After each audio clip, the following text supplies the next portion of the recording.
Rashad, take it away.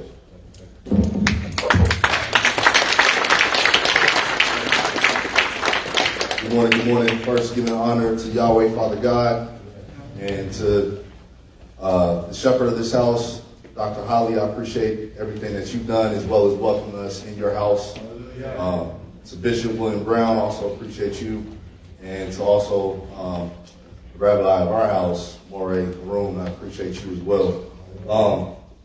So we're talking about financial planning. The first thing I want to talk about is, think of if Bishop Brown knew I was a doctor, and he said, I want to come and you want me to come and talk to you guys about health. And we figured out that, there were some of you that had to come see me in my office, right? The first thing that we're going to do is we're not just going to start making recommendations. We're going to figure out what's the vital signs of the body. And so in regards to financial planning, there's 5 vital signs that we look at. And so real quick, this is going to be a lesson. So if you guys have your phone or if you have your notepad, I want you to write these steps down. Okay? And so the reason why is because, one, I'm going to recommend that you guys find an advisor. If you don't have one and you feel comfortable with me, I would love to be an advisor for you. I have family out here, so reach out to me. Doesn't mean just because I'm in Denver, Colorado, I cannot work with you in person. Okay? But I want you to be comfortable with whoever you work with. If it's not me, you need to find someone that's an expert that's going to be able to make sure that they look at your planning comprehensively. Okay?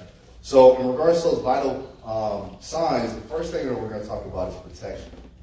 The reason why we're going to talk about protection being number one, is because disaster does not show up in your life and say, hey, tomorrow I'm going to show up when you least expect it, and I'm going to wreak havoc in your life. Right? And so that's the reason why protection has to be the first priority.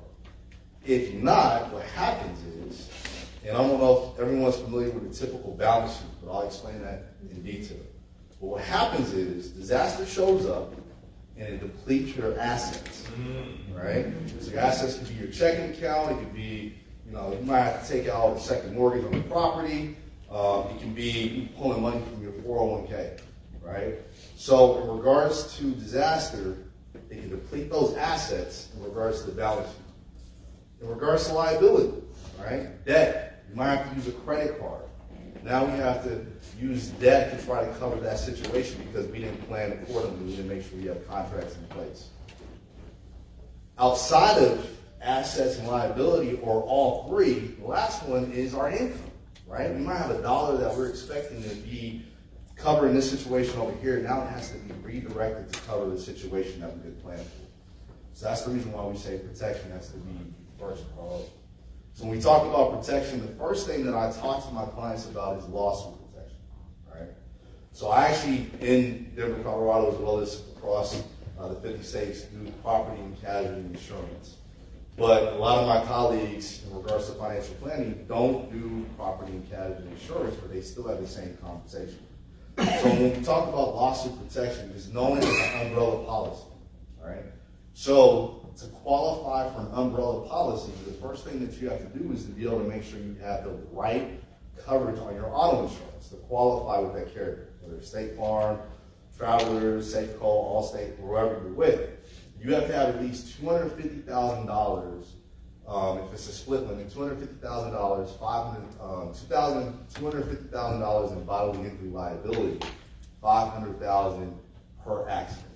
So basically what that means is, if you get in a car accident, you hit someone, and you're liable, your policy has on your balance sheet, in regards to that protection contract, $250,000 to cover that person's bodily injury.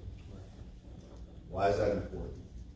Because a lot of people drive around, and I forget what the state limits are here in Atlanta, but in Colorado, a lot of people will drive around with state minimums. In Colorado, it's $25,000 per person. So say, for instance, you do get in a car accident, and that person does not die, right?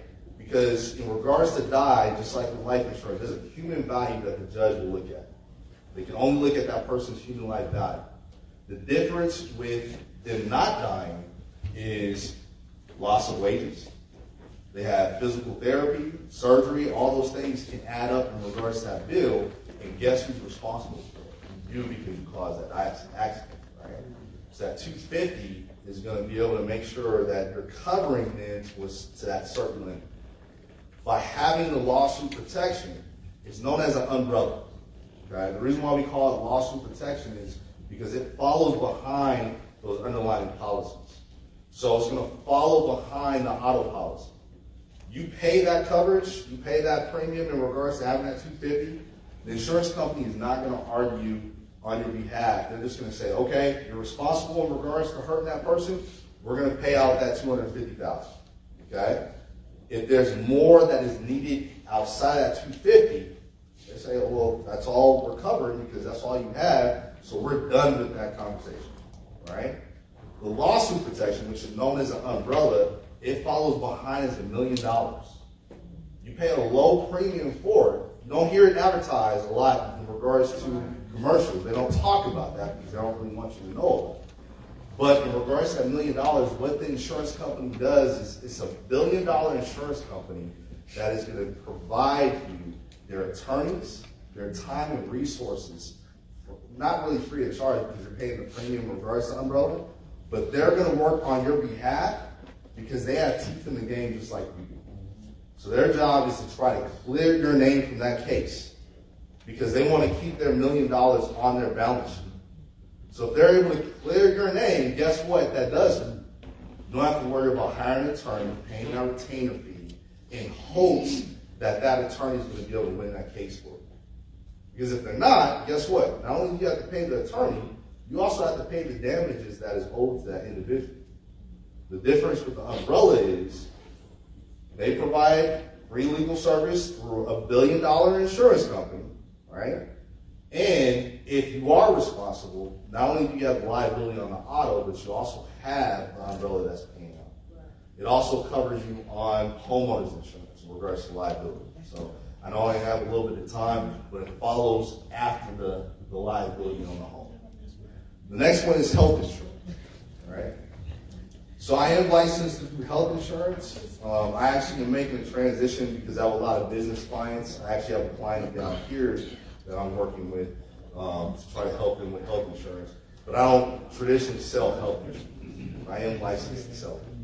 Why do we talk about health insurance?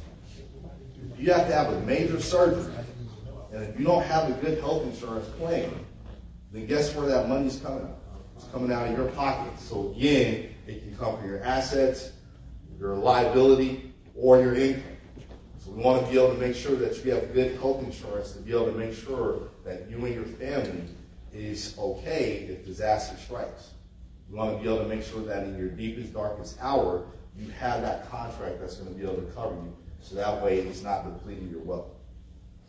The third one under protection is disability insurance. So the first one, just so you guys can write it down, was lawsuit protection, which is known as the umbrella.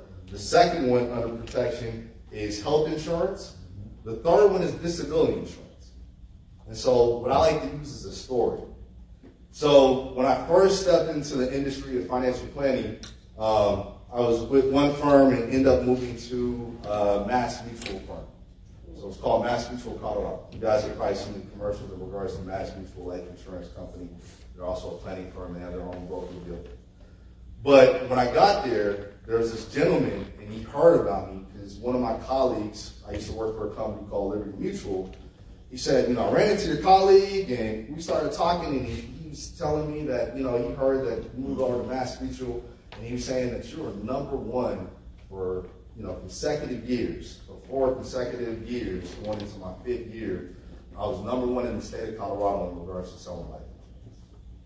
And so he said, I heard that. And he said, I know that Liberty Mutual didn't sell disability insurance. So he's like, I wanted to reach out to you and find out, how do you feel about disability insurance? And so I told him, I said, I kind of look at it like a whip. And he said, well, let me stop you right there. If you had to eat that well, how would you eat it? And so I responded to him. I said, one bite at a time. And he said, that's the same way you got to look at disability insurance. He said, with you being young, you're going to talk to a lot of people that are still in their working years, and they need to be able to make sure that they are protecting their income, which is your greatest asset. And I was going to actually ask you guys that, but I gave you an answer. Your greatest asset is your income. It's your potential to be able to generate income. That's what gives you the opportunity to be able to save money, to be able to pay that mortgage, which turns into an asset as you start to pay down that debt, and to be able to take care of your livelihood. So he said, let me tell you of a time that I wish I had the opportunity to be able to protect someone with disability insurance. And so we work in an area, it's kind of like Buckhead in Atlanta. It's a technological district.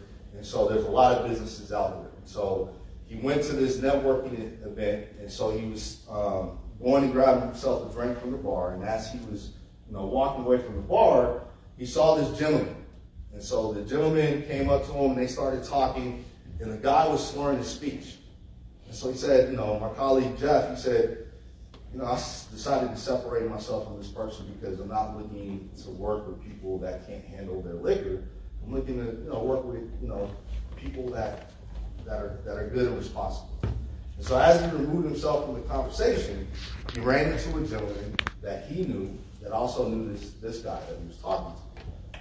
And so he came up to my colleague Jeff and he said, Jeff, I saw you talking to such and such. How'd that conversation go?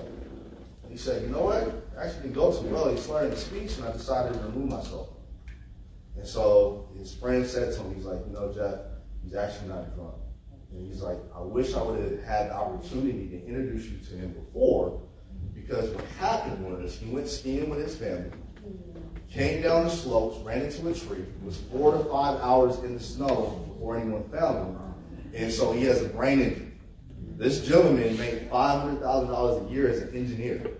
Wow. But in regards to disability insurance through his employer, which is group benefit, it didn't cover all his bonuses that year. Right? Because when you have a salary, they're only protecting 60% of your income. But that's taxed.